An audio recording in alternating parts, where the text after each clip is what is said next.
Howdy, gang. Crumbs, right, okay. So probably what we're going to try and do is I'm going to explain to you why I'm right, and then, joking. I'm going to probably set up my sort of stall for the discussion about how to whether or not to defer. If someone's come under in the community for discussion about epistemic modesty, and then I guess Ollie will then kind of bring my perspective into it, contrast it a bit, and then that will be a starting point for the whole discussion. Yeah, so by way of introduction, so there's many cases where deferring to what other people think or what people are maybe more informed than you think is pretty inarguable and pretty obvious. I think that's going to be sort of common knowledge amongst most people here. A common example given is, if you're taking your bins out or taking your trash out on a particular day of the week, and you see none of your neighbors have left their trash out on the same day of the week, you probably should think oh, I've made a mistake here, rather than everyone else has made a mistake, and then maybe change your mind because of it. Likewise, if you read a textbook and you see something in that looks a little bit surprising to you, it's probably more likely that you just don't understand it, rather than the textbook makes a mistake. That doesn't mean textbooks are infallible, but there's you should probably if someone put a gun to your head and told you guess which one's right, you or the textbook, you should probably guess the textbook in most cases. So that's all the really inarguable stuff, which I think Ollie's going to be arguing against very vociferously during the course of the next hour. Alas for me. But where it gets a little bit more complicated, there's lots of areas where we do often take ourselves or license ourselves to disagree. So in politics, in various complicated factual matters, in religion, and all sorts of other things besides. And there we think, oh, even if they're experts, we sort of think we're within our rights epistemically to go, oh, actually these guys are right, and these guys are wrong, and we're still in the right. And I guess my view on this is I'm quite a modesty radical, immodestly modest, you might say, insofar as I think that in essence what you should always do in each and every possible condition of things is you should hew your own view towards an idealized expert consensus. So it doesn't mean necessarily follow a particular, you want to weigh up different expert classes, work out which one's more relevant, and do all of that stuff. And then you get an answer based on that, and that's what you should think is actually true. So your credence should be driven by this. And your own personal impression of where the balance of reason lies counts for, in most cases, virtually nothing. It counts no more than another person similarly well informed as you coming to a view they have. And so that typically means in my day-to-day life, I tend to be sort of deferring quite a lot. And so, I don't have any particularly strong political views on many hot-button topics because the fact there is controversy means I probably shouldn't be very confident that one side is right or the other, and so on and so forth. I guess the EA relevance of this is, in many cases, EAs do take views which are outside or often against expert consensus. And how often is that a reasonable thing to do or not reasonable? And obviously, given my own ideology here, I tend to be leaning in favor of thinking as the EA community, which would be a lot more cautious and more deferential to existing bodies of expertise. So that's me, as it were, setting out my stall. I look forward to Ollie pelting me with rotten fruit as appropriate. So I'll hand over to him for a bit. Okay. I think ultimately a lot of what Greg said is right. I think there's an important sense in which it is obviously really important to take into account other people's epistemic states and other people's observations and their current opinions and form your own opinions. But I think there are various problems with trying to do this naively. I think the perspective that I'm taking is not necessarily that there's something deeply flawed with something like the complete, philosophically rigorous view of what Greg is saying, but more something where I'm saying that if you do naively the thing that Greg recommends people do, you will end up running into various problems. And I think these problems are kind of illustrated by three of the topics we hope to cover today, which is this question of who are you going to count as an expert, which is, I think, underlying just if I'm going to go by expert consensus, there's this key question of who will I trust as an expert? In questions of religion, should I trust theologians? They seem to have thought most about it. Does it mean that God definitely exists, given that most theologians seem to think God exists? But then we were maybe philosophers. So we have this interesting question of who do we trust as our experts? A related question is, when are you yourself an expert? At what point do you cross the threshold to think that you are the world expert on a relevant topic? Maybe you are the person who has done most research in the world of all the people that exist into a certain form of quantum mechanics or into certain questions of online discussion platform design, which I hope I have achieved. And in those situations, I think that is just a question where I expect if you do the modest thing and if you kind of carry forward the attitude of modesty into that situation, you will usually make bad decisions. And third of all, there are important second-order effects, where if you have a group of people who are generally primarily making decisions based on other people's opinions, you run into many, many information cascade problems that we kind of often see in markets, often see in various like real-life situations, panics, where everyone else is primarily paying attention to what everyone else does, and then you get stuff like bystander effect. You get stampedes and stuff like that. And that is a problem that I think can be avoided with very rigorous and careful thinking about how other people came to their opinions, but is something that if you're going to naively take the modesty stance, I think you're going to be on average doing worse than I expect most people in this room to be doing. Okay, I think those are kind of my three big perspectives and objections that I have. And the broader framework is I think philosophically I agree with a lot of things that Greg says, but I think the question is more about how are we going to actually implement these insights about epistemology and understanding? That was, of course, in the details. Yes.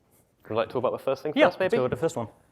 Okay, shall I do it or do you want to do it? I mean, that's like we're both being modest here, aren't we? So I win.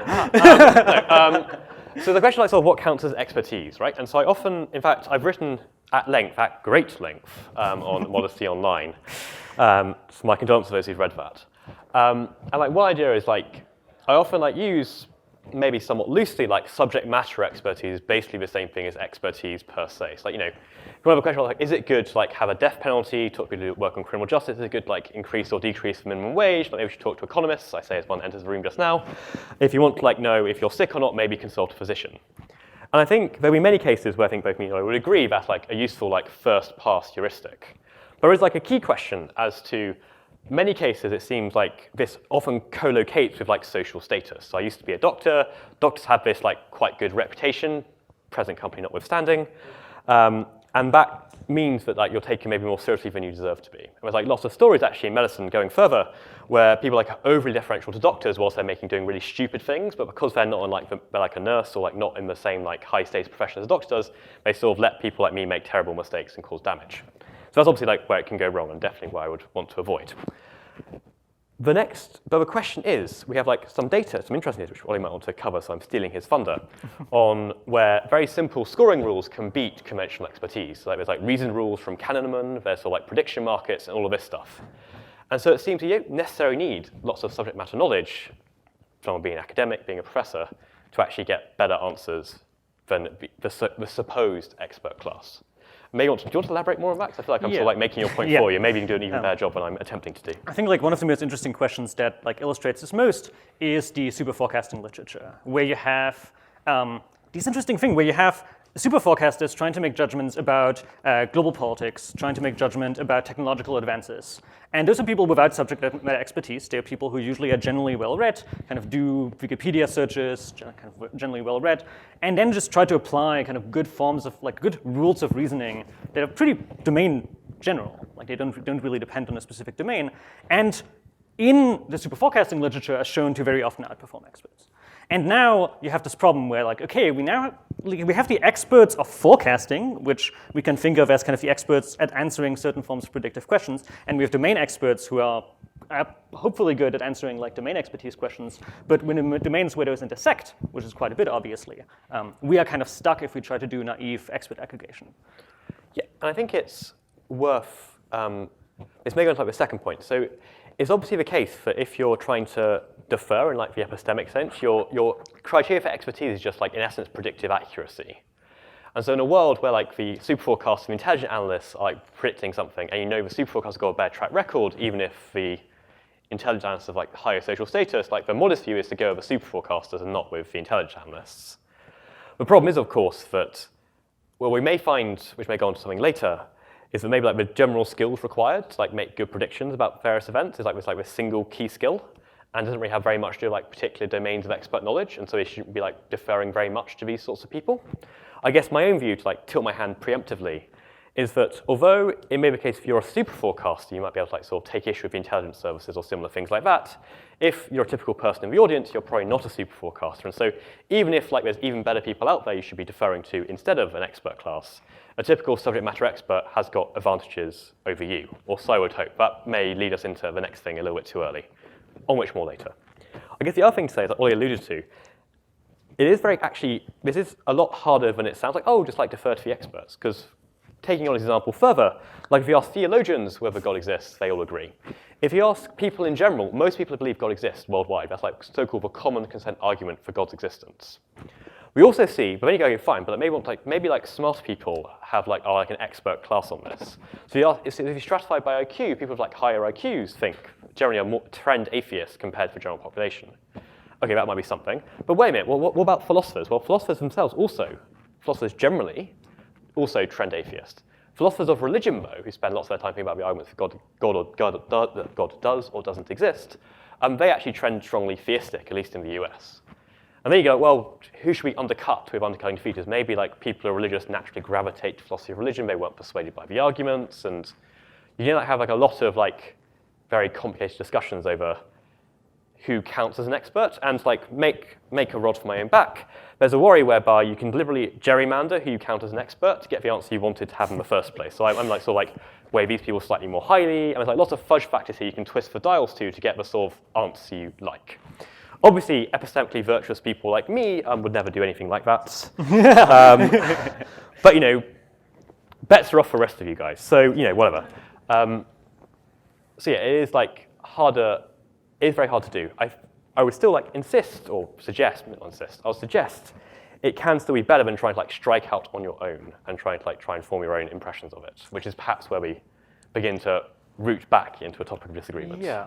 So I think one area that I'm curious about, kind of exploring that I think could be really relevant here is I expect us to have some disagreements about to what degree do we think are there a set of key underlying, we could think of them as general rationality skills, we could think of them as general philosophy skills or something like that, where you can easily imagine a world, I like to always, there's a strawman mathematician perspective, where you study mathematics, and mathematics has 8 branches, you study algebra, you study linear algebra, you study a bit of you study some of the more graph theoretic stuff, and now you really have 8 models of the world, and everything is really just an application of those. After you know these 8 models, voting theory, no problem, you just apply some graphs to it. Database design, no problem, you just apply some algebraic constructions to it.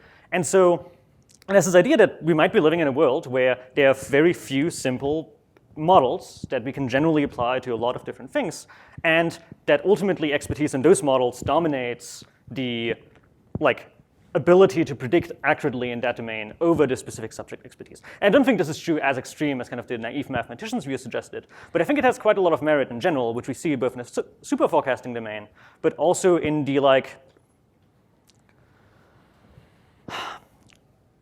domain of thinking rigorously and reasoning rigorously, which isn't necessarily only as narrow as the super forecasting domain. I think in many ways I would describe it as something like philosophical competence, where, give a concrete example, one of the big problems that I heard OpenPhil has often ran into in their discussions with various experts is they try to make a decision of how likely are various risks. And they go to the relevant experts and they ask them how likely are those risks, and they answer them with, well, very high.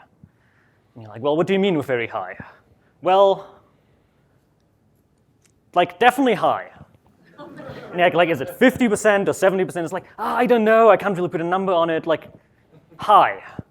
And you end up kind of in this situation where I think there's an important sense in which there are these general skills about how you interact with your beliefs and even being able to make precise statements about the world that are general and in a sense could screen off this sense of domain expertise. And I expect that we probably disagree about the degree to which there's specific domain expertise and detail to these different areas. Can you just reach the summit of epistemic virtue and then all of the creation is arrayed before you with where you can make good progress. And that's so I think you do anticipate correctly. I'll be going, well, I'm not entirely sure about that. I mean, it seems the case that there's something which super forecasters have, which maybe sort of good doing lots of different things. They often be able to predict, not just you have specialist politics super forecasters, there's some of that, they often are quite good various domains. So there's definitely transfer capabilities here. It's worth saying that these people have some background knowledge. They're not usually doing things literally from nothing, but it's not very much. They're someone reads the New York Times level of expertise rather than spent 2 decades studying dynamics of politics in a certain area. I guess there's other areas you want to look to besides super forecasting, because there's you could say there's a civilizational inadequacy whereby people aren't trying to predict certain very important events, and so maybe experts haven't really there's not really everyone's been trying to develop expertise yet in that area. But when one looks at expert performance, it may be the case we see that's quite widely separated. So people who are really good at Go aren't really good at chess necessarily, or poker, and things like that. And if we think, and we have pretty good evidence they are actually really good at it because they can play each other. And there's like lots of things you need to like just learn to like become really good at chess, which aren't just general skills. Like things like IQ and stuff help, but they don't help to the degree you expect. So I guess my view, like lots of bits of reality have this property whereby you just have like sort of like pile in lots and lots of crystallized knowledge to like make good progress in an area. And it might just be like a very early stage of like forecasting as like a field where you can become an expert in. Maybe like the forthcoming, and one hopes, technolification of governments would lead one in that area. But who knows? Maybe I'm wrong. Yeah. So I wonder if we can find like maybe a set of predictions or something like that, where we like concretely expect like different groups of people to give different quality of answers. Kind of that would help us maybe tease out some of the things. Yeah. So I wonder whether we could find the edge of like where I expect super forecasters to stop being good, versus like you expect super forecasters to stop being good, where like have this, maybe it works where like I can imagine that there's a world where you, like let's say we go into the domain of quantum physics or something like that, and where I think, I still need to reflect a bit more about it, but naively would expect that I think like my trust in super forecasters would extend further into the domain of like narrow quantum physics and getting questions such as like let's say we have something like, is cold fusion possible? Yeah. And just something you talked about in one of your blog posts, and we like ask a like physicist, maybe even a pretty good physicist from a top university, and we ask a super forecaster, and who would we trust on that? And I think I would be pretty torn. I like really don't know. I think I would have a good chance, especially if I have a super forecaster work on it for a week, I would like pretty good chance that I would trust them more than the average physics, at least PhD student. Always the PhD does all the work, right? I mean, I think I definitely agree with like the direction of like where we differ. I'm just not quite sure if we like can crisply like pick out exactly where, because not necessarily like if you like have like a fairly wacky thing like cold fusion, maybe like a physicist wouldn't necessarily like physicists don't usually work on cold fusion, so they don't really like any knowledge of it. So they go, oh, this seems like weird to me. It's like just effectively outside my. But I agree in like the general sense that obviously if you have a view where it's like sort of like several like key core skills, like having like good accuracy of beliefs, then you would expect like these things to apply more broadly than I would, where I go like, oh, if you're trying to like predict whether like, I don't know, what the answer is like Ramsey 5.5 or that's been solved, like Ramsey 7.7, then like I would sort of not, I'd be like much more into trust mathematicians about super forecasters in terms of trying to give like more evidence for that, or like similar things like that. But I agree in like the general, it'd be nice, I guess, like one interesting area, perhaps, is like my understanding of like lots of the data on like rationality training or like calibration training is that there's not like really crisp evidence of like improving like job performance. Is my I'm not very acquainted with this literature, but my understanding like the Stanovich stuff was like we do this stuff, they sort of like they learn these cognitive biases, and yet they haven't gotten better. Now there could be a story like this doesn't transfer. It's like if you just drill digit span, you don't become smarter, but it could be so maybe like it's not really training the underlying skill. But if it was improving the underlying skill, and yet you don't see improvement in performance where we think expertise would matter, this would seem to give like different predictions about how likely that is to be the case. But again, this might be a little bit too woolly to really pin down. I think this is a very important domain, and I think one of the things that kind of underlines a lot of my edifice of opinion here is there's this interesting question where at some point in like the 17th century, like humanity started being able to solve problems it was never be able to solve before remotely. Like we started out like being able to kind of, if we really tried, build a simple city, and then 200 years later, or like 300 years later, we built rockets that flew to the moon, we built computers, we built the internet. And it really seems like something, like we see something like stuff like the Flynn effect. Like you can imagine maybe something like general competence increased and people got more intelligent, people had less like nutritional deficiencies, and that's the reason why we can do all of those things. But I think the case for that is not strong enough. I think ultimately there's a strong argument for something like there was a quantification and mathematification of a lot of these fields of science that allows us to build the modern ethics of science, build out physics as a domain, and then start just solving lots and lots of problems with this pretty small set of tools. That like if you look at all of human knowledge at the time, if you look at the 17th century, like what you would study at university was primarily rhetoric. It was primarily like lots and lots of theology. And then you would maybe spend something like 10% of your time studying mathematics, maybe 15% of your time studying mathematics. But that branch turned out, kind of that relatively small aspect of human knowledge turned out to be very widely applicable and to solve a really large domain of problem.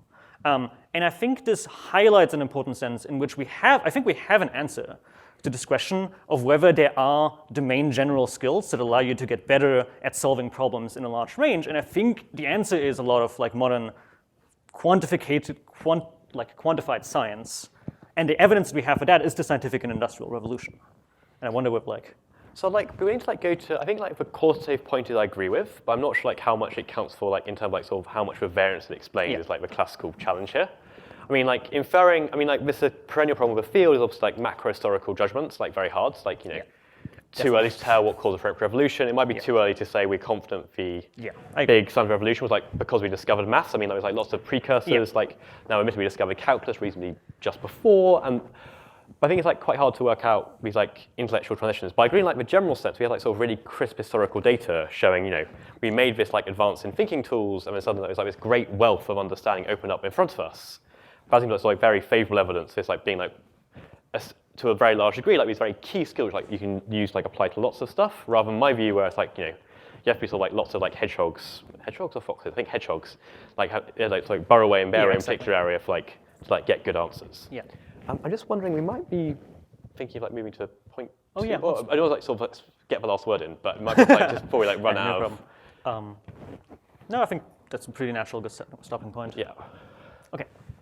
Cool. So next thing that we want to cover is when are you an expert? And I think this kind of covers a lot of very similar ground. I wonder whether you have like some initial thoughts. Yes, I think like where we can go next is we can discuss often like in the general sense like how the different classes of cognizers are like and like how much they like are on like basically a single axis of like thinking skills. Like the people at the top are just gonna be able to get lots of things versus like it's like very, very dimensional. It's like if you're an expert at maths, you can make good predictions in maths. If you're an expert in politics, you make good predictions in politics. There's like there's lots of different things, and therefore if you're like, but then there's a question like, so what do you do?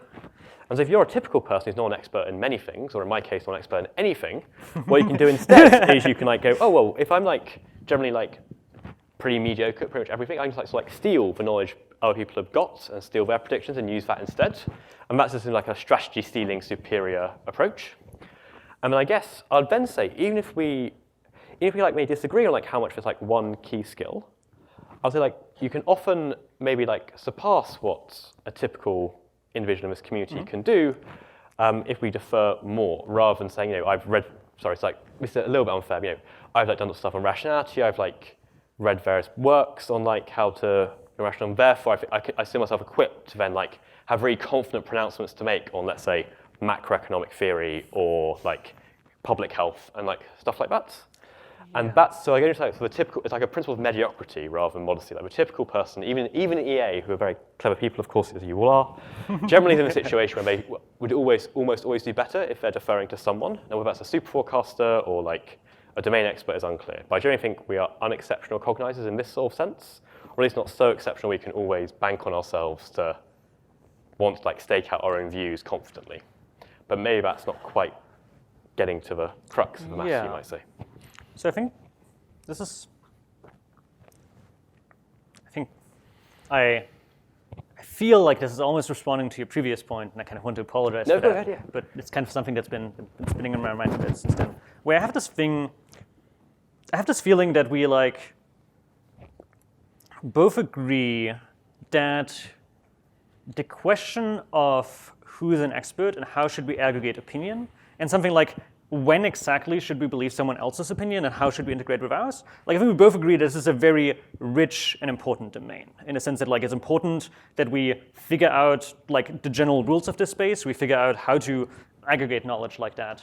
But I don't know what it is, but I have sometimes the feeling that when you advocate for modesty, that you advocate not for like the study of a rich field. I feel like you're not advocating necessarily being like something. I think the thing that I would be definitely deeply behind is something like, I think the question of how to aggregate the opinion of the people around you is like important, and the answer is not obvious. Like the answer is like, here are some interesting considerations that we have, and then you would like one of maybe the examples that we could give when somebody would want to start getting expertise in this domain, some meta expertise. Would be, let's look at the example of super forecasters with a physicist, and then we would kind of analyze the structure of that and come to some conclusions, and then maybe like try to extract some general principles from that. And then I would be like, yep, those are good principles, but like kind of making it clear that there's an art and a skill here that needs to be built up over time. Where I'm worried that when you usually say modesty, you're like, just like be less arrogant or something like that. And I'm like, I agree that maybe some people have like an era of arrogance, but it's like it's something like trying to tell a physicist that like they're not making a lot of progress because they always write too large in their notebook, and so they run out of space before they finished thinking on their current notebook page. And I'm like, I mean, yes, I can see how this is like maybe an error that someone is making, but it really doesn't seem like the most important dimension or something like that. Like arrogance, something like feels almost like it's a relevant variable that I think is important to calibrate, but it doesn't strike me as one of the key variables. And I wonder whether like you might disagree with that. I don't know. I mean, it may be like a little bit hard to get into like sort of like very hard to litigate like examples I have in mind, which may not be very helpful to discuss. I think my view is like it's definitely a case where it's like not necessarily straightforward. Doing like the modesty thing well is like in itself like a bit of a skill. But I think it is also the case that maybe I can identify like really clear mistakes. So with a case I got from a friend where like someone said like, by the way, I've like disproved the continuum hypothesis.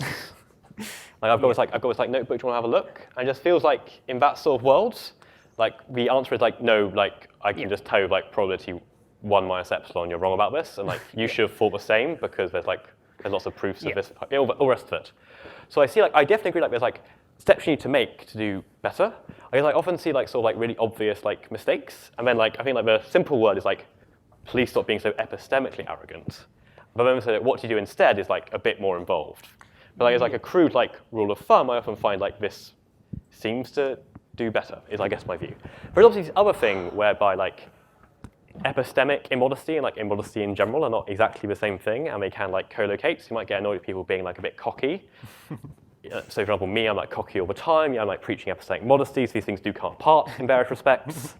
But in the same way, it's important to stress that one shouldn't like poison one's like attitudes of people's epistemics by any like sort of personal dislike you have, like their communication style and things like that. I may not always practice what I preach here, but I do at least recognize I may be at fault. Yeah, and I do think this is something that like I probably expect to be useful to kind of clarify ones where we both agree and kind of had an earlier conversation a bit about this, where there's just this really important distinction between what we think of as social expertise, where there's like, I guess, the degree to which our gut judgment says that somebody is an expert, and something like the actual epistemic expertise, of like the actual track record of how much will they reliably get questions in this domain right. And just that those are definitely two different things that in different domains can give completely different answers. Well, I mean, how completely might be another. Yeah, that might be the. I might be like more deferential, like sort of conventional expertise. Like, if I think subject matter expertise is good, if you're an expert in this area, even if you're not a super forecaster, you might be still like worth deferring to in many cases. But I mean, like obviously that disagreement over like how well these things correlate may not be like a large part of like a wider discussion, I guess. Yeah. So I do think that. Thank you. What is the current time? 30 minutes. Thanks. So I do think that, like, I think the example that you mentioned of like somebody that disproves the continuum hypothesis is very good because it also contrasts like naturally with somebody comes in and says, I don't know, let's go back to like, when was it, 2012, of like Iraq has nuclear weapons or something like that, or chemical weapons, where there was this. There was a situation where we had experts in the field, who was the CIA at the time, who made predictions, and now somebody comes and was like, no, actually, I like Googled for myself for a while, I looked at relevant evidence, and I think it's pretty obvious that they don't. And then I think in that case, I wouldn't go say probability 1 minus epsilon at all that they're wrong. I would probably say, I don't know, if I don't know them very well, like 30% like that they're right at maximum, maybe 20% that they are right, but I would have a very different attitude towards that kind of thing. And I'm very worried that if we try to paint this very broad brush of modesty, that we'll put those in the same bucket as the continuum hypothesis in mathematics, which we know is in a framework. Several proofs. Yeah, several proofs, and like is in a framework in which we can expect very rigorous. And I think it's very important, like, is in a framework that we've seen work, or something like that. Where like, I do think mathematics is really important, where just we have seen mathematics work over and over again, and so there's a sense in which when somebody disproves a major mathematical theorem that we expect to be true, or like at least that many people have thought about a lot, then we can trust that their effort was something like productive. Whereas if we're talking about international politics in situations where I have never heard of a large class of experts who reliably got those questions right. And so in those situations, I don't think we should apply the same standard of modesty. So I think you're obviously fair to like say, obviously, if I pick out like a mathematical roof, that's like obviously the easiest example for my case. We actually know the ground truth. I think I would say though that what I would go is I'd go something like this. So suppose like you're this person who Googles like maybe like 2 hours, like whether Iraq has chemical weapons, whatever it was, and you decide like probably not. It seems to me like the approach a typical person take is like, if you're like a third party to this conversation, like someone like rocks up to you and goes like, oh, like I've done some Googling, actually Iraq doesn't have chemical weapons after all. So that evidence to you should be like aggregated with basically zero weight. Because like there's like thousands and thousands of people, all of their views, like saying it has or it hasn't. And there's like experts spend like loads and loads of time on it. And now maybe the case they are right, because it's very hard to tell, as you say, like no really good, like robust demonstration of this evidence.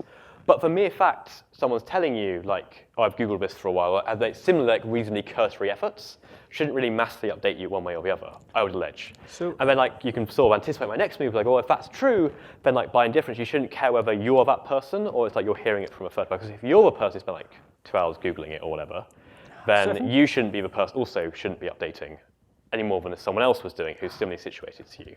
And that would, I would argue, like always lead to like considerable deference in most cases. That like really depends because, like usually, let's say, I've like followed, at the time I don't think I was doing that, but let's imagine we're like in the present day, we have the same Iraq nuclear weapons question, and I've been like casually following the news.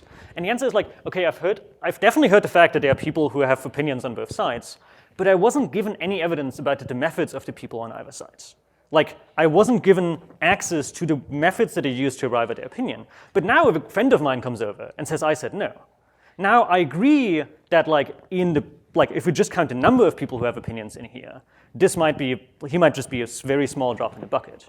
But if we assume that people with the better methods reliably get the better answers, and I have some expectation that my friend has better methods than the average person, which I think I can expect in the domain of policy forecasters, then this is actually a major update, because now it is the first time that I heard evidence about the methods that were being used. And I think a really dangerous, and really important dimension of all of this is that in scientific fields, it is extremely hard, very often extremely hard to figure out what methods people actually use to come to their opinions. If I read a physics journal that describes an experiment, I only really see like the experiment that they ran and like maybe some like mathematical analyses they did, but I didn't get any insight into their thinking. I didn't get any insight into how did they go about hypothesis generation? How did they go about like how many alternative hypotheses did they consider and weigh? And for my friends and for the people who are very close to me, I have that evidence much more often because I know their epistemic processes. And so I actually think updating on that to a large degree can very often be the correct choice. Ah, right. So we do definitely disagree on that. So I think where I go is I think I would suggest, allege, whatever, that it seems like have like a very parochial view on like the typical epistemic qualities of people around you. So I agree. Like if someone like if your friend like comes up to you like you I don't know, think of something like both like respecting it gives you his reasoning or her reasoning, sorry, as to why we should think Iraq doesn't have chemical weapons. And you go, oh, I know this person, they're telling me what they think, they're definitely very reasonable. But you go, look, there's like professor of international relations. Now you might go like, okay, but they may not necessarily be super forecasters. No, granted. But you can probably anticipate if you manage to like get to talk to one of these people, they're like, you would hope, give like, well, I suggest you should expect. If you like chat, like someone like working in security studies in the Middle East, they give you like some like reasoned judgment as to why they think it's more or less likely that Iraq has chemical weapons or not. And so it may be the case that you think that if you think like the relevant like meta-epistemic qualities are like very rare to find, such that your friend who has them like would be like, you'd put them above like some relevant domain experts, which we have like implicit knowledge of what they think because of what you see the US government saying at the time, or seeing what academics are saying at the time, like all of these talking heads on, well, maybe they aren't experts, but like other people who are experts on the news saying things and so on and so forth. I'll say like you shouldn't necessarily go, oh, but because I've seen with my own eyes what they're thinking. In the case of your friend, you should like weigh that more heavily, even though maybe you can have access to the generating methods, but you should like offer like you should be willing to like trust these people. They do actually have them there if you are able to investigate. It's like where I would like want to go, I guess. But I do think that like the big assumption that was here was like I have an average chosen professor of foreign studies at maybe a major university. Will they have methods that are all reasonable to come in good conclusions? And I think the answer is like no, in the sense that like I think the average professor of foreign relations at a major university does not have something like the calculus of reason to actually make correct probabilistic statements about that kind of stuff. Like, it doesn't matter, like even if you're exposed to a lot of the data, if you don't have a sense, if you don't reliably can keep apart causation from correlation, if you don't reliably can keep apart like the social biases that you have and the status hierarchies in your environment from your epistemic beliefs, then it doesn't, I don't think it really matters how much precisely you know about the specific foreign relations of the country you're talking about, because that evidence won't be like that.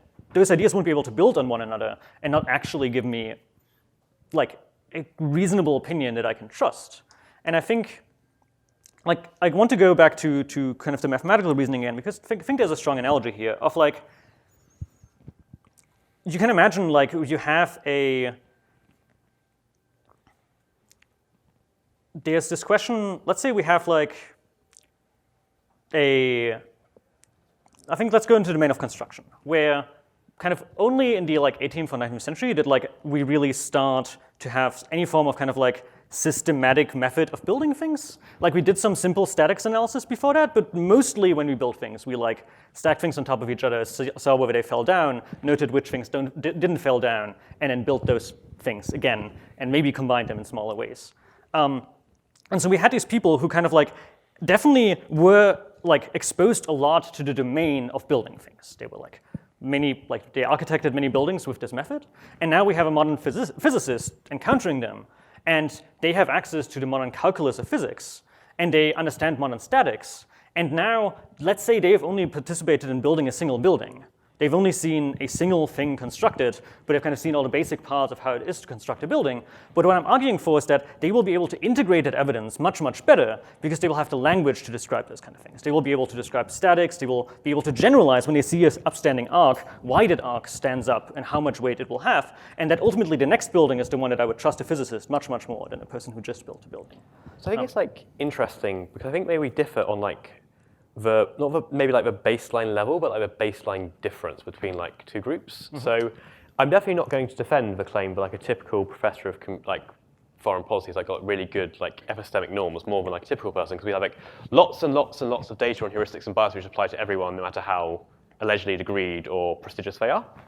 But I guess like where I differ is I'm not sure like, although you have like, obviously you keep excellent company, whether like a typical like friend of yours is going to necessarily, on expectation, be like much better than a typical professor of professor like relevant domain experts in this area, such that you go, oh, even though this person doesn't have the same level of expertise as this person, which is like be a pro tanto reason to trust them slightly more at least, because they do better on these like other like metacognitive skills, I should like count them much higher than like the typical prevailing view of like an expert class, because they are much higher than the average level of like epistemic quality in this area, I guess is like the thing.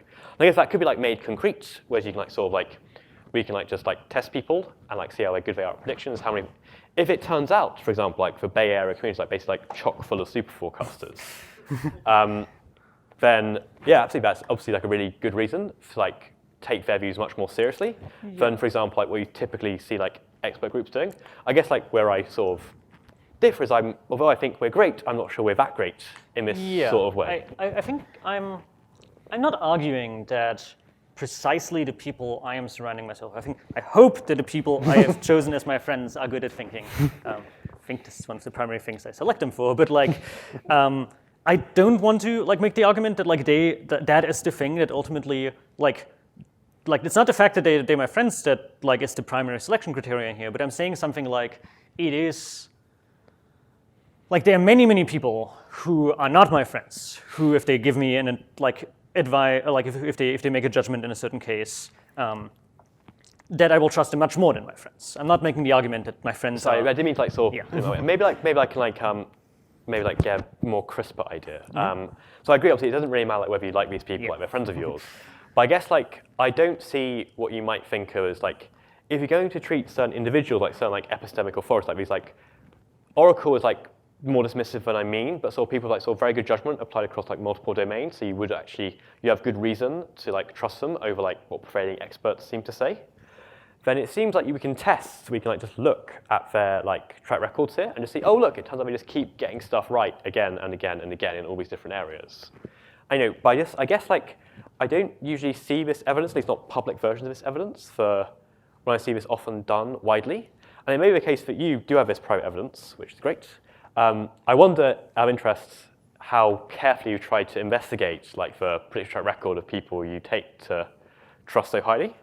I also wonder, in the typical use case of people doing this stuff, how often they are doing it as well. Because maybe you, epistemic virtuous par excelsis, are really good at this. But I imagine a typical person like just massively overweight, like what their peer group happens to think, what one of their mates says who they quite like happens to say, and so on and so forth.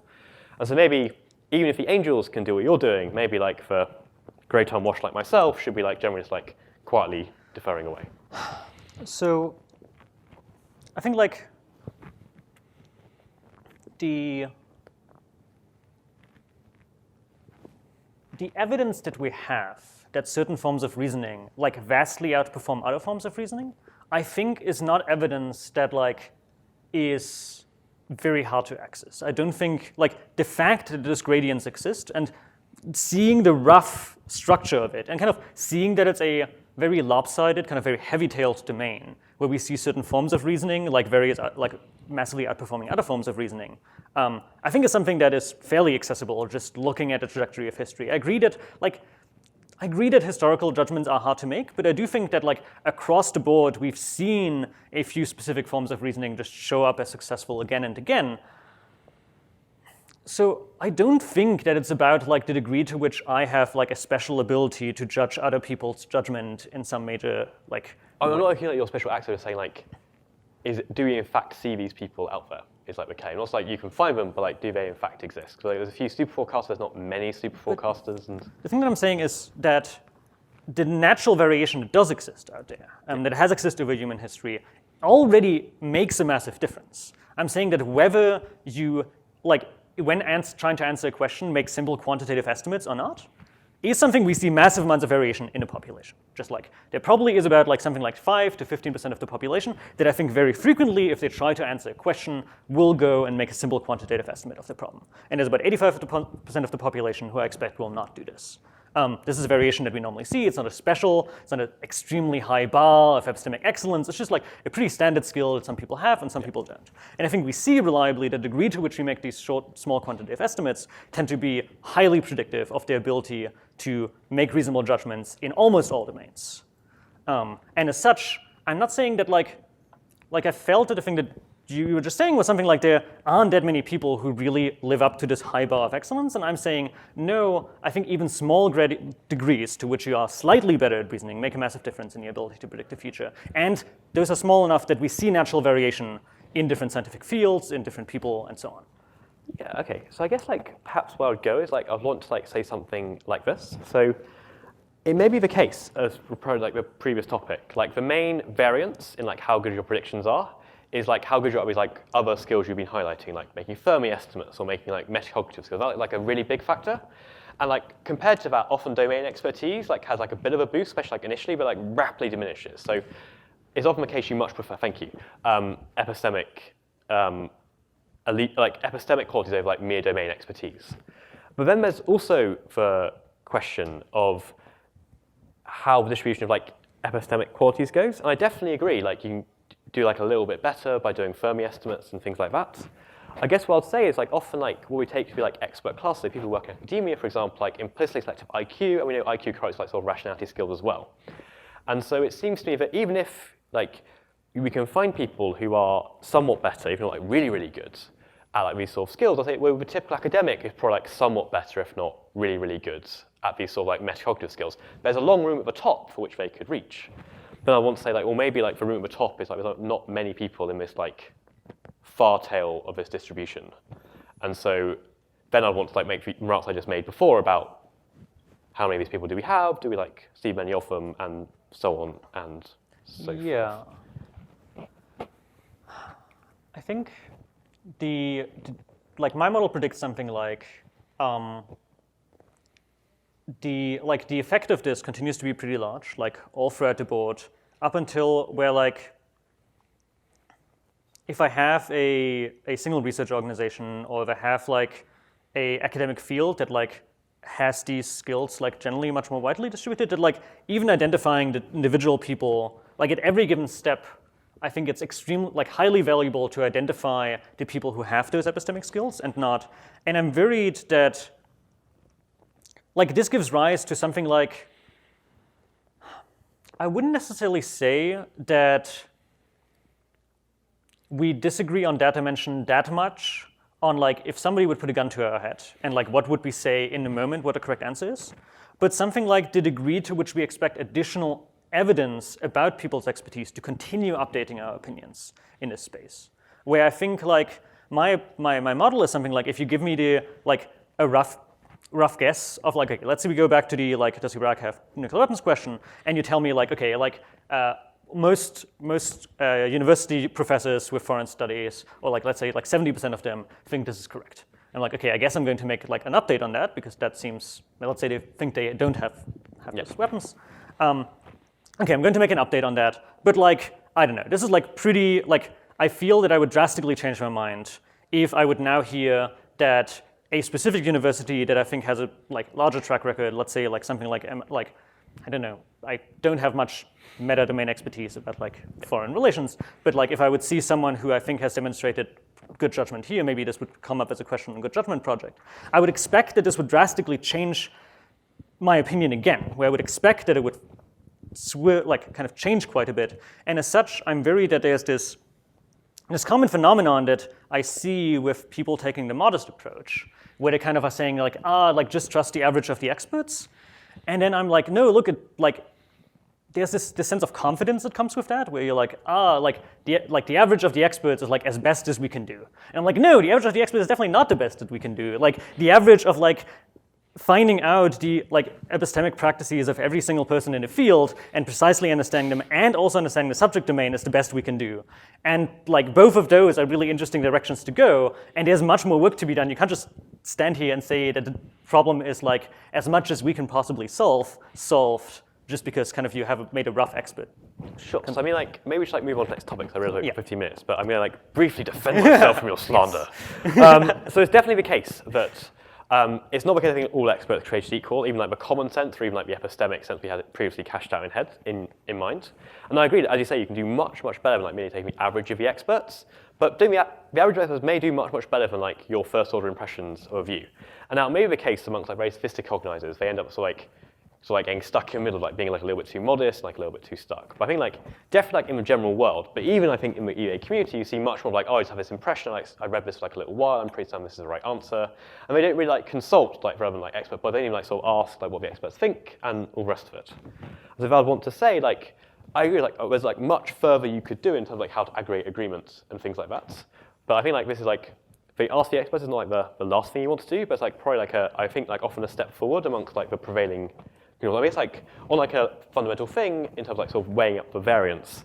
Is you could imagine sort of back tracing prediction markets and betting markets and see how bigger impact does updating different releases of information have to update it, and then if we buy that, then that might give us a stronger sense of how elitist we should be in terms of weighing different sorts of expertise. Is a hard question. Yeah. But you mentioned earlier this idea of gun to your head versus second order, so maybe I'll let you take it away with respect to that. So that's, I think one of the things that influences my perspective on all of this the most is kind of not necessarily, I think we've been so far answering the question of okay, let's say you have to give an answer to what the likelihood of Iraq having nuclear weapons is in the next 5 minutes. That's it. Now you need to make a decision. For some reason, somebody is putting a gun to your head and you need to give the answer. Usually you're not in that environment.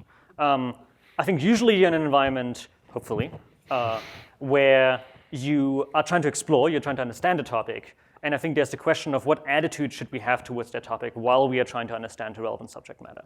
And I think a classical example that I would give here is let's say you're a mathematics undergraduate, and you are trying to understand kind of the basic theorems of mathematics. Let's say you're in linear algebra, let's say you're in real analysis or something like that. And you can easily imagine a world where you hear that okay, there's Zorn's lemma, or kind of one of the most highly confusing axioms of real analysis, where you go okay, I guess lots of people find it reasonable, so I guess that's what I should believe. And then kind of you continue doing your proofs in mathematics, and you dutifully write your proofs on. But I don't think this will actually produce a great mathematician. I think the great mathematician will be produced who will react to that being what? Like, why would you be able to have an infinite chain of things that bottoms out at some maximum and be able to always be sure that it has this weird attribute, but that doesn't make any sense. Like, I can imagine it here, but and how is this equivalent to this other thing? Like, there's a sense in which I expect the emotional engagement with the topic to heavily depend on the degree to which they learn. And that, I think, can very easily be mistaken for something like immodesty, where when I'm studying mathematics, I will have emotions that are like, there's no way this is true. This is obviously false. And this has nothing to do with my degree of it's something like maybe a part of me, something like has that credence, but it is an attitude that I have while learning. And I'm definitely worried that I really enjoy this aspect of scientific fields, of physicists, of mathematicians, and also many people in this community of people being able to have these engaged conversations where I feel I'm really interacting with their models. And I'm worried that you are mistaking that for something like immodesty. Or maybe where we disagree, maybe you disagree that it's a good idea. Well, no, I don't disagree it's a good idea. I mean, we may disagree on how we interpret things. Yeah. There's obviously the case that you could be an epistemic free rider with modesty, so you spend all your time just trying to weigh up the relevant expert classes, and never forming object level beliefs. You're I'm just really good at calibrating expertise now. I do that all day long, and I have no object level views on anything beyond what I can do, right? And that might be a really useful skill for the wider community. It could be a really useful thing to do. Maybe a super forecast could be like that. It might be a valuable trait for the community, on which much more later. But it's obviously the case if you want to become a mathematician, that's not the right approach. Your job is to actually do object level work, make object level progress. And that requires you to actually engage in the object level matters of things, and form impressions about things, and make arguments about various bits and pieces. And I think you can do this with you can marry this with modesty, or marry this modestly to modesty, in the sense that you could go, well, I'm my own personal view. I do philosophy occasionally in my spare time. And I go, well, I'm have a little bit of a look at this topic. I'm probably not going to make any new ground, but argue in favor of this particular view, and then hopefully come up with something interesting. Even if you put a gun to head, what's the most plausible view on this topic, I'm going to end up just deferring to whatever philosophy is hard to defer to, but prevailing view. And maybe a better example is Scott Sumner, who's a monetarist economist, talks about a two-level view of approaches, where he talks about, well, from my own personal perspective, I just spend all my time doing stuff doing object level work to hopefully prove my theory is right. But if you put a gun to head, I would actually do the overall thing. And then if there's lots of back and forth arguments, people testing out models, then I'm pretty cool with that. I guess I get the impression usually people if you put a gun to head, they'll say basically the same thing as I was saying just now, and it's less of less of this two-level approach, which I see. If they were doing lots of that, I'm really happy, reasonably happy. I'm pretty curmudgeonly anyway, but more happy than I usually am. I guess I just don't see as much of that as I'd like to see in actuality. I sort of get this impression, but also very overconfident beliefs being held on first-order impressions, and there's benefits doing this model thing. But I almost feel, not for you guys, but some people I talk to, it's almost used as an excuse. I'm just trying to be really cocky here, but the excuse is I'm going to try and be modest instead. Yeah, I think there's one perspective where I expect we both, at least my model of our two models, is that we will both agree that one of the things that is most valuable here, that I strongly, that I think is definitely correct, which is that this habit and pattern of people actually betting their beliefs and then having bets with one another that are evaluated one way or another, and putting probabilities on that and having those bets proportional to those probabilities is a norm that I'm very excited about and would love to see spread much more. I'm really excited about people doing more prediction markets things.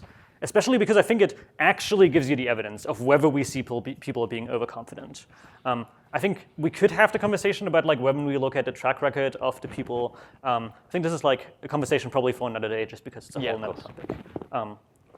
Then I think we might want to go into questions as well. Yeah, I'm happy with that. So cool. Let's do it. Great. We have a few minutes left for Q&A. There's been a lot of really great questions that have been submitted, but unfortunately we won't have time to go through all of them, so please see Ollie and Greg for office hours right after this.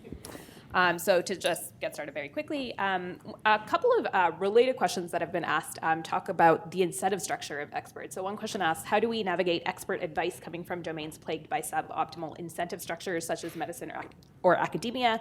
And similarly, does the instinct to trust friends whose models you have access to over experts make more sense when considering that some of these experts may have perverse incentives that lead them to promote certain beliefs? So the answer is doing it is really hard. I'm not saying it's easy. Because I sort of discount heavily by who has like skin in the game, who has like sort of biases and things like that. I guess like I have like a very long discussion of like this sort of thing, but I think I can like rehearse like what I'd typically say. So it's like, so you think someone's like, so you think expert class, so economists may be biased about, or medics are often biased about various things for a variety of reasons. And the question is like sort of, okay, well, is this bias like selectively toxic, like versus you or like versus your friend? So this is like sort of politics gets in the way, well, like why are your friends like less likely to be politically biased from the outside than you would be? And then it's like, okay, fine. So maybe it does count against them, but it seems like this is like sort of like really riven instances of biases. Like they might be like if you try and wave it up, maybe on balance they are still more likely to be right because it's easier. Even if you're like a pharma company doing something, it's easier to get your drug to market if it actually works than if it doesn't. I mean, you can still do it, but at least it's harder. And so it's like at least like some evidence in that sort of way. So I guess I want to often say that, yeah, I know, I'm not sure either sometimes. But I guess my view would be that in many cases, this like you can undercut expertise with like claims of bias, but I think often this selective undercutting effect compared to like versus you or versus your friends is not so large as to outweigh the other stuff like, oh, we've actually like studied it for 20 years, which like does at least count for something in many cases. So I want to say like that often like wins the day. It doesn't always, but it often does. And even if you think like the expert class is got rid of, maybe should I just defer to other people, like sort of like people who read really widely on this topic on the internet or some other group who might not have this bias, but also have like thought about it for much longer than you have. Yeah. I think my perspective on that is, like, qualitatively, I probably agree with what you said, but quantitatively kind of go in much further in the direction of like the bias of relevant expert fields. I expect, okay, actually I think I want to give a slightly different answer. I think the different answer is something like, there is a very dangerous framing in thinking of expert fields as being biased. I think there's like a general problem that we have in the, like, there's this name for the modern fallacies and biases field that alternatively is the field of modern cognitive heuristics. And those are two framings on the same field that I think highlight very importantly different perspectives. Where when you think of fallacies and biases, we think of how are they deviating from a rational actor who is perfectly epistemic and doing everything right. And you're like, what is that really? Like, I don't know how to implement that on a human mind. But in the cognitive heuristic domain, I'm asking myself, what procedures are they actually executing to get to their answer? And now you're not trying to answer the question of deviation, which I think is really hard, but instead you're just trying to answer the question of, well, what kind of questions do we expect that set of heuristics to reliably answer correctly, which one to reliably answer badly, and just trying to build a model of how they actually come to their opinions. And kind of similarly to how I much prefer the framing of cognitive heuristics over the framing of cognitive fallacies and biases, do I also much prefer the framing of building models of how experts come to their opinions, as opposed to asking ourselves the question of how experts are biased. I think trying to answer the question of how experts are biased without first having built a model of how precisely they will come to their opinions is a doomed endeavor. And then instead, I would usually try to answer the question of, well, let's just ask ourselves the question of what questions are they incentivized to answer, what things like would they output given those incentives, and then ask ourselves whether that is the kind of process that we would trust in outputting the correct answer. And have a very different framing. Unfortunately, we are all out of time. But again, Ollie and Greg will both be holding office hours right after this. So let's give them a round of applause.